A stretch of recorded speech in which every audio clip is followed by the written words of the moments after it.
സുഹൃത്തുക്കളെ, കഴിഞ്ഞ ക്ലാസ്സിൽ പിവറ്റ് ടേബിളിൻ്റെ ഏറ്റവും ബേസിക് ആയ കാര്യങ്ങളുമായാണ് നമ്മൾ വീഡിയോ ആരംഭിച്ചത്. എങ്ങനെ ഡ്രാഗ് ആൻഡ് ഡ്രോപ്പ് വഴി വളരെ എളുപ്പത്തിൽ റിപ്പോർട്ടുകൾ ഉണ്ടാക്കാം എന്ന് നമ്മൾ മനസ്സിലാക്കി. നമ്മുടെ ഡാറ്റ എത്ര വലുതാവട്ടെ വളരെ എളുപ്പത്തിൽ തന്നെ നമുക്ക് ഈ റിപ്പോർട്ടുകളൊക്കെ ക്രിയേറ്റ് ചെയ്യാൻ പറ്റുന്നതാണ് എന്ന് നമ്മൾ പ്രാക്ടീസിലൂടെ മനസ്സിലാക്കിയിട്ടുണ്ട്. ഇന്ന് പിവറ്റ് ടേബിളിൻ്റെ ഫീൽഡ് അത് നമുക്ക് ഏതൊക്കെ രീതിയിൽ അറേഞ്ച് ചെയ്യാം, അത് എങ്ങനെ ഡോക്ക് ചെയ്യാം, അതേപോലെ പിവറ്റ് ടേബിൾ ക്രിയേറ്റ് ചെയ്യുന്നതോടുകൂടി തന്നെ എക്സൽ റിബണിൽ 2 പുതിയ ടാബുകൾ ക്രിയേറ്റ് ചെയ്യപ്പെടുന്നുണ്ട്. പിവറ്റ് ടേബിൾ അനലൈസ്, അതേപോലെ പിവറ്റ് ടേബിളിൻ്റെ ഡിസൈൻ. ഈ 2 ടാബുകളിൽ അടങ്ങിയിട്ടുള്ള ചില കാര്യങ്ങൾ കൂടിയാണ് ഇന്നത്തെ ക്ലാസ്സിൽ നമ്മൾ ഡിസ്കസ് ചെയ്യാൻ പോകുന്നത്. കഴിഞ്ഞ ക്ലാസ്സിലെ വീഡിയോ കാണാത്തവർ അത് കണ്ട ശേഷം മാത്രം ഈ വീഡിയോ കാണണമെന്ന് അഭ്യർത്ഥിക്കുന്നു. കഴിഞ്ഞ പ്രാവശ്യം നമ്മൾ പിവറ്റ് ടേബിൾ ഉപയോഗിച്ച് തയ്യാറാക്കിയിട്ടുള്ള റിപ്പോർട്ടുകളാണിത്. ഇനി ഇവിടെ ഇപ്പോൾ ഇത് ഫീൽഡ് കാണണമെങ്കിൽ നമ്മൾ ഒന്നുകിൽ ഇവിടെ മൂവ് ചെയ്യാം, അതല്ലെങ്കിൽ ഈ പിവറ്റ് ടേബിൾ ഫീൽഡ്സിൽ എന്തൊക്കെയാണുള്ളത് നോക്കാം. ഇതിനെ നമുക്ക് ഇവിടെ കാണുന്ന ഡ്രോപ്പ് ഡൗൺ മെനു ക്ലിക്ക് ചെയ്ത് കഴിഞ്ഞാൽ ഇതിനെ വേണമെങ്കിൽ ഇവിടെ സെലക്ട് ചെയ്തുകൊണ്ട് നമുക്കിതിനെ എവിടത്തേക്ക് വേണമെങ്കിൽ മൂവ് ചെയ്ത് കൊണ്ടുപോയി വെക്കാം. ഇനി അതല്ല തിരിച്ചവിടെ തന്നെ വെക്കണം എന്നുണ്ടെങ്കിൽ എവിടെയെങ്കിലും ഇതിൻ്റെ ടൈറ്റിൽ ബാറിൻ്റെ മുകളിൽ ഡബിൾ ക്ലിക്ക് ചെയ്താൽ മതി, അവിടെ തന്നെ ആവും. ഇനി അത് റീസൈസ് ചെയ്യണമെങ്കിൽ നമുക്ക് അങ്ങനെ തന്നെ ചെയ്യാം, ഇവിടെ എവിടത്തേക്ക് വേണമെങ്കിൽ റീസൈസ് ചെയ്യാം. നമ്മൾ ഇതിങ്ങനെ ക്ലിക്ക് ആൻഡ് ഡ്രാഗ് ചെയ്തുകൊണ്ട് നമുക്ക് ഇതിനെ മൂവ് ചെയ്യാൻ പറ്റും. അപ്പോഴും നമുക്ക് ഈ ഹാൻഡിൽ നോക്കാം. ഹാൻഡിൽ 2 ഭാഗത്തേക്കുള്ള ആരോ വെച്ചുകൊണ്ട് നമുക്കിതിനെ വലുതാക്കുകയും ചെറുതാക്കുകയും ഒക്കെ ചെയ്യാം. തിരിച്ച് അവിടെ തന്നെ ഡോക്ക് ചെയ്യണമെങ്കിൽ അങ്ങനെ ഇതൊന്ന് ജസ്റ്റ് ടൈറ്റിൽ ബാറിൽ ഡബിൾ ക്ലിക്ക് ചെയ്താൽ മതി. ഇനി അതല്ല ഇത് നമുക്ക് റിപ്പോർട്ടിൽ ഈ ഫീൽഡിൻ്റെ ഒന്നും ആവശ്യമില്ലെങ്കിൽ നമുക്കിത് ക്ലോസ് ചെയ്യാം. ക്ലോസ് ചെയ്ത് കഴിഞ്ഞാൽ പിന്നെ അത് തിരിച്ച് കിട്ടണമെങ്കിൽ നമ്മളിവിടെ റൈറ്റ് ക്ലിക്ക് ചെയ്ത് കോണ്ടെക്സ്റ്റ് മെനുവിൽ ഷോ ഫീൽഡ് ലിസ്റ്റ് എന്ന് കാണാം. അപ്പോൾ അവിടെ കിട്ടും. ഇവിടെ ഇപ്പോൾ നമുക്ക് ഇങ്ങനെ ഫീൽഡ് ലിസ്റ്റ് ഇവിടെ കാണാം. പിന്നെ ഇവിടെ താഴെ ഇതിൻ്റെ സെറ്റിങ്സ് നോക്കി കഴിഞ്ഞാൽ കാണാം ഏരിയ സെക്ഷനും ഫീൽഡ് സെക്ഷനും ആണ്. മേലെ കാണുന്നതാണ് ഫീൽഡ് സെക്ഷൻ, ഇത് ഏരിയ സെക്ഷൻ ആണ്. ഇതിനെ നമുക്ക് സൗകര്യത്തിന് അനുസരിച്ച് ചെയ്യാം. ഇതിപ്പോൾ ഡിഫോൾട്ടായിട്ട് ഇങ്ങനെ ഉണ്ടാവുക, നമുക്ക് ഇതിനെ ഫുള്ള് ഇവിടെ റൈറ്റ് സൈഡിൽ വരുത്താം. അപ്പോൾ നമുക്ക് കുറച്ചും കൂടി താഴെ കൂടുതൽ ഫീൽഡുകൾ ഉണ്ടെങ്കിൽ ഈ രീതിയിൽ നമുക്ക് കാണാൻ പറ്റും. ഇനി അതല്ല നമുക്ക് വീണ്ടും സെറ്റിങ്സിൽ ഫീൽഡ് ഓൺലി, ഫീൽഡ് മാത്രം മതിയെങ്കിൽ അങ്ങനെ ചെയ്യാം. വീണ്ടും നമുക്ക് ഇവിടെ ക്ലിക്ക് ചെയ്ത് നമുക്ക് ഇഷ്ടമുള്ള സെലക്ട് ചെയ്യാം. ഏരിയ സെക്ഷൻ ഓൺലി ആണ്, 2x2 ആയിട്ട് ഇങ്ങനെ കിട്ടാം. ഇനി അതല്ല ഒറ്റ കോളത്തിലായിട്ട് കിട്ടണമെങ്കിൽ ഇതേപോലെ താഴെ ആയിട്ട് നമുക്ക് കിട്ടും. ഇങ്ങനെ ഈ സെറ്റിങ്സ് ഉപയോഗിച്ചുകൊണ്ട് നമുക്ക് ഇഷ്ടമുള്ള രീതിയിൽ, അതേപോലെ തന്നെ നമ്മുടെ സാധനം A to Z ആണ് കിട്ടണമെങ്കിൽ അങ്ങനെ കിട്ടും. ഇതിപ്പോൾ sort in data source order, നമ്മുടെ ഡാറ്റ സോഴ്സിൽ എങ്ങനെയാണോ ഉള്ളത് ആ രീതിയിൽ നമുക്ക് കിട്ടും. ഇതിപ്പോൾ 2 ഒന്നായതുകൊണ്ടാണ് ഇങ്ങനെ കാണുന്നത്. നമുക്ക് സെറ്റിങ്സിൽ സെലക്ട് ചെയ്തിട്ട് നമ്മൾ പഴയ രീതിയിലൊക്കെ മാറ്റാണ്. ഇനി നമുക്ക് പിവറ്റ് ടേബിൾ അനലൈസ് എന്ന് കാണാം. ഇവിടെ പിവറ്റ് ടേബിൾ അനലൈസ് അതെടുത്ത് നോക്കാം. അപ്പോൾ അതിൽ ഇതേപോലെ നമുക്ക് ടേബിളിൻ്റെ പേര് നമുക്ക് ഇവിടെ വേണമെങ്കിൽ പേര് റീനെയിം ചെയ്ത് കൊടുക്കാം. നമുക്കിപ്പോൾ സെയിൽസ് റിപ്പോർട്ട് പ്രോഡക്റ്റ് വൈസ് ആയതുകൊണ്ട് നമുക്ക് പ്രോഡക്റ്റ് വൈസ് എന്ന് കൊടുക്കാം. നമുക്ക് തിരിച്ചറിയാൻ ഓരോ പേര് കൊടുക്കുന്നതല്ലാണ്. പിന്നെ അതേപോലെ തന്നെ പിവറ്റ് ടേബിൾ ഓപ്ഷൻസ് നമുക്ക് ഇവിടെ നിന്ന് എടുക്കാം. ഇവിടെ നിന്ന് എടുത്തു കഴിഞ്ഞാൽ ഓപ്ഷൻസ് ക്ലിക്ക് ചെയ്താൽ ഇതേപോലെ ഒരു മെനു വരും. അപ്പോൾ ഇവിടെ നമുക്കൊന്ന് ശ്രദ്ധിക്കാം.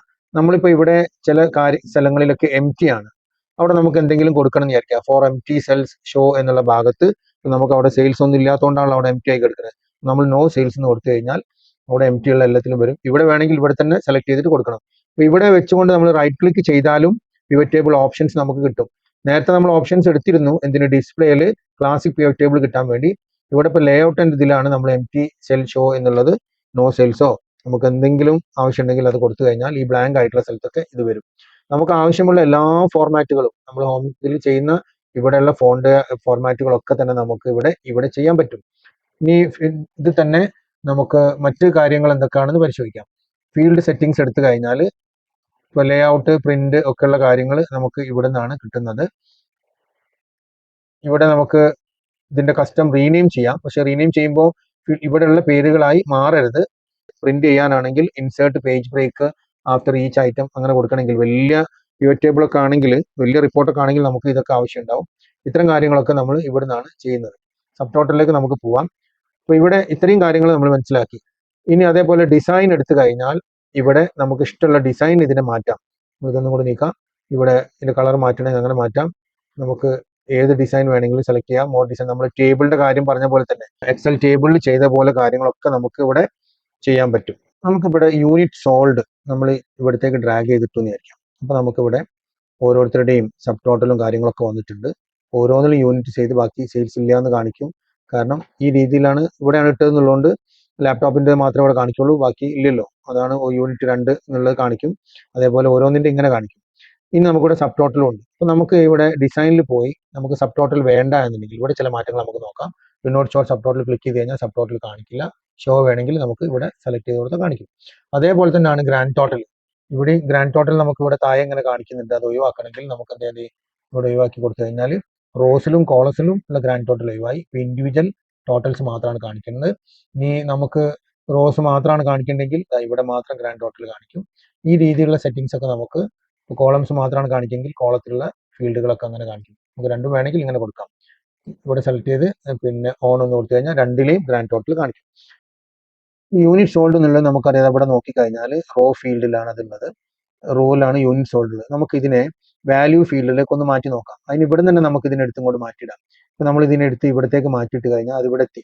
അപ്പം നമുക്ക് ഇവിടെയാണ് റോ ഫീൽഡ് കാണിക്കുന്നത്. ഇനി മാത്രമല്ല ഇവിടെ തന്നെ ആദ്യം സം ഓഫ് യൂണിറ്റ് സോൾഡ് ഇവിടെ കണ്ടോ, വാല്യൂ ഈ രീതിയിൽ ഇപ്പോൾ സം എന്നാണ് കാണിക്കുന്നത്. ഇതിനെ നമുക്ക് റീനെയിം ചെയ്യാം. അതിനു മുമ്പ് നമുക്ക് ഇതൊന്ന് ഡ്രാഗ് ചെയ്ത് ആദ്യത്തിലേക്ക് കൊണ്ടുവരണമെങ്കിൽ നമ്മൾ ഇതിനെ വലിച്ചത് അവിടുന്ന് ഡ്രാഗ് ക്ലിക്ക് ചെയ്ത് പിടിച്ച് ഡ്രാഗ് ചെയ്ത് മേലേക്ക് ഇട്ട് കഴിഞ്ഞാൽ ഇപ്പം എന്താ സം ഓഫ് യൂണിറ്റ് സോൾഡ് എന്ന് കാണിക്കുന്നത് നമുക്കൊന്ന് മാറ്റണം, നമ്പർ ഓഫ് യൂണിറ്റ് സോൾഡ് ആക്കണം. അപ്പം നമ്മൾ ഇതിന്റെ മേലെ സം ഓഫ് യൂണിറ്റ് സോൾഡ് എന്നുള്ളതിന്റെ മേലെ ഡബിൾ ക്ലിക്ക് ചെയ്യുന്നതോടുകൂടി നമ്മുടെ വാല്യൂ ഫീൽഡ് സെറ്റിംഗ്സ് വരും. ഇവിടെ നമുക്ക് സെലക്ട് ചെയ്ത് നമ്പർ എന്ന് കൊടുത്താൽ മതി. അപ്പോൾ അവിടെ എന്താവും, റീനെയിം ആയിട്ട് വരും. ഇനി അത് മാത്രമല്ല, നമുക്ക് ഇപ്പോൾ ഇവിടെ ഓരോന്നിലും എങ്ങനെ എല്ലാ സ്ഥലത്തും അതേ സമയം തന്നെ റീനെയിം ചെയ്ത് വന്നു അല്ലേ. അപ്പോൾ നമുക്ക് അതിനെ ഏത് രീതിയിൽ വേണമെങ്കിലും അങ്ങോട്ടും ഇങ്ങോട്ടും ഒക്കെ ഡ്രാഗ് ചെയ്തുകൊണ്ട് നമുക്ക് ഇതിനൊക്കെ ചെയ്യാൻ പറ്റും. എല്ലാ ഫോർമാറ്റും ചെയ്യാൻ പറ്റും. ഇപ്പോൾ ഇവിടെ പിന്നെ രമേശിന്റെ നോക്കിക്കഴിഞ്ഞാൽ അയാളുടെ പിന്നെ ലാപ്ടോപ്പിൽ മാത്രമേ സെയിലുള്ളൂ, ബാക്കിയൊക്കെ എന്താണ് ടോട്ടൽ 10 ഉണ്ട്. നമുക്ക് ഇതിലൊക്കെ ഇവിടെ തന്നെ നേരത്തെ പോയ മാതിരി സബ് ടോട്ടലിൽ പോയിട്ട് ആവശ്യമില്ലാത്ത, ഡിസൈനിൽ പോയിട്ട് ആവശ്യമില്ലാത്തൊക്കെ നമുക്ക് ഐഡ് ചെയ്യാം. ഇനി അതല്ല, ഇവിടെ നമുക്ക് എല്ലാതെയും ഐഡ് ചെയ്യാം. നമ്മൾ സാധാരണ ചെയ്യുന്നത് പോലെ കോളം ഹൈഡ് ചെയ്യാം, നമുക്ക് ആവശ്യത്തിന് അങ്ങനെയൊക്കെ ചെയ്യാം. ഈ റീസൈസ് ഫോർമാറ്റുകളൊക്കെ തന്നെ നമുക്ക് സുഖമായിട്ട് ചെയ്യാം. ഇവിടെ സെലക്ട് ചെയ്യുമ്പോൾ മാത്രമാണ് ഈ ഫീൽഡ് കാണിക്കുന്നത്. ഇത് കാണിക്കേണ്ടെന്നുണ്ടെങ്കിൽ നമുക്ക് ഇവിടെ എന്ത് ചെയ്യാം, ക്ലോസ് ചെയ്യാൻ പറ്റും. അങ്ങനെ സാധാരണഗതിയിൽ നമ്മൾ ചെയ്യുന്ന എല്ലാ ഫോർമാറ്റുകളും നമുക്കിവിടെ ചെയ്ത് കിട്ടുകയും ചെയ്യും. ഇനി നമുക്കിവിടെ സെയിൽസിന്റെ പെർസെൻറ്റേജ് കിട്ടണം എന്ന് വിചാരിക്കാം. നമ്മൾ ഇതിങ്ങനെ വലുതാവാതിരിക്കാൻ വേണ്ടി യൂണിറ്റ് സോൾഡ് ഒന്ന് അൺടിക്ക് ചെയ്ത് ഒഴിവാക്കാണ്. ഇപ്പൊ ഇവിടെ നമുക്ക് പെർസെൻറ്റേജ് ആണ് കിട്ടേണ്ടത്. രണ്ട് തരത്തിൽ നമുക്ക് പെർസെൻറ്റേജ് കാണാം. ഒന്ന് ലാപ്ടോപ്പിന്റെ ടോട്ടൽ സെയിൽസിന്റെ ഇയാളുടെ പെർസെൻറ്റേജ് എത്ര നോക്കാം, അല്ലെങ്കിൽ ടോട്ടൽ സെയിൽസിലുള്ള പെർസെൻറ്റേജ് നോക്കാം. രണ്ടാണെങ്കിലും നമുക്ക് ഇവിടെ വെച്ച് ഇതിനെ ഒന്ന് റൈറ്റ് ക്ലിക്ക് ചെയ്ത് കൊടുത്തു കഴിഞ്ഞാൽ ഇവിടെ വെച്ച് ഷോ വാല്യൂ ആസ് ഇങ്ങനെ കിട്ടും. ഇവിടെ നിന്ന് നമുക്ക് percentage of grand total, percentage of column total ഇങ്ങനെ തന്നെ കിട്ടും. റോ ടോട്ടൽ ഇങ്ങനെ തന്നെ, കോളമാണോ റോ ടോട്ടലോ എങ്ങനെ വേണമെങ്കിൽ അതിന്റെ പെർസെൻറ്റേജ് കാണാം. അപ്പോൾ ലാപ്ടോപ്പിന് വെച്ചിട്ടാണ് നമ്മളിപ്പോൾ ലാപ്ടോപ്പിന്റെ സെയിലിൽ ഇയാൾ എത്ര പെർസെൻറ്റേജ് ചെയ്തു എന്നാണ് നമുക്ക് കിട്ടേണ്ടതെങ്കിൽ നമ്മൾ ഇവിടെ വെച്ച് എന്ത് ചെയ്യുന്നു, കോളം ടോട്ടൽ വെച്ചുകൊണ്ട് എന്ത് ചെയ്യുന്നു കാണുന്നു. അപ്പോൾ ഇവിടെ എല്ലാത്തിനും 100% സെയിൽ കാണും. അപ്പോൾ ലാപ്ടോപ്പ് ഇത്ര പെർസെൻറ്റേജ് സെയിൽ അനിലാണ് നടത്തിയെന്ന് കിട്ടി. പക്ഷെ നമുക്ക് ആ സമയത്ത് ഇത് മാത്രം പോരാ, ഇതിന്റെ ഫീൽഡ് കൂടി നമുക്ക് കിട്ടണം. ഇതേ കാര്യം തന്നെ നമുക്ക് ഇവിടെ പിന്നെ വാല്യൂ ഫീൽഡ് സെറ്റിംഗ്സിൽ പോയിട്ടും ചെയ്യാം കേട്ടോ. വാല്യൂ ഫീൽഡ് സെറ്റിംഗ്സ് പോയിട്ട് ഷോ വാല്യൂ ആസ് എടുത്തു കഴിഞ്ഞാൽ ഇവിടെ നിന്നും ഡ്രോപ്പ് ഡൗൺ ലിസ്റ്റും നമുക്ക് എന്ത് ചെയ്യാം, ആ കാര്യങ്ങളൊക്കെ തന്നെ ചെയ്യാം. ഒരേ കാര്യം തന്നെ പല രീതിയിൽ ചെയ്യാൻ പറ്റും.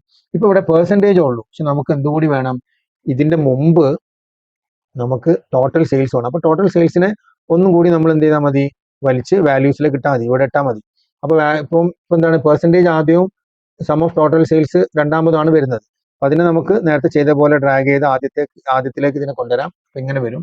അപ്പൊ ഇവിടെ വേണമെങ്കിൽ നമുക്ക് എന്ത് ചെയ്യാം, റീനെയിം ചെയ്യാം. നേരത്തെ കാണിച്ച പോലെ സെലക്ട് ചെയ്ത് സം ഓഫ് എന്നുള്ളടത്ത് നമുക്ക് എന്ത് ചെയ്യാം, ഒരു പെർസെൻറ്റേജ് ചിഹ്നം അടിച്ചു കൊടുത്ത് പെർസെൻറ്റേജ് ഓഫ് ടോട്ടൽ സെയിൽസ് എന്നാക്കി മാറ്റാം. അപ്പൊ ഇങ്ങനെ നമുക്ക് ആവശ്യമുള്ള രീതിയിലൊക്കെ തന്നെ നമുക്ക് റിപ്പോർട്ട് മോഡിഫൈ ചെയ്തെടുക്കാൻ പറ്റും. കാരണം എന്താണെന്ന് വെച്ചാൽ ഒക്കെ ഇവിടെ നിന്നുള്ളത് തന്നെ നമുക്ക് കിട്ടും. നമുക്ക് കൗണ്ടാണ് കാണണമെങ്കിൽ എത്രണ്ണം കിട്ടി എന്നുള്ള കൗണ്ട് ഇവിടുന്ന് കിട്ടും, ആവറേജ് സെയിൽ കിട്ടും.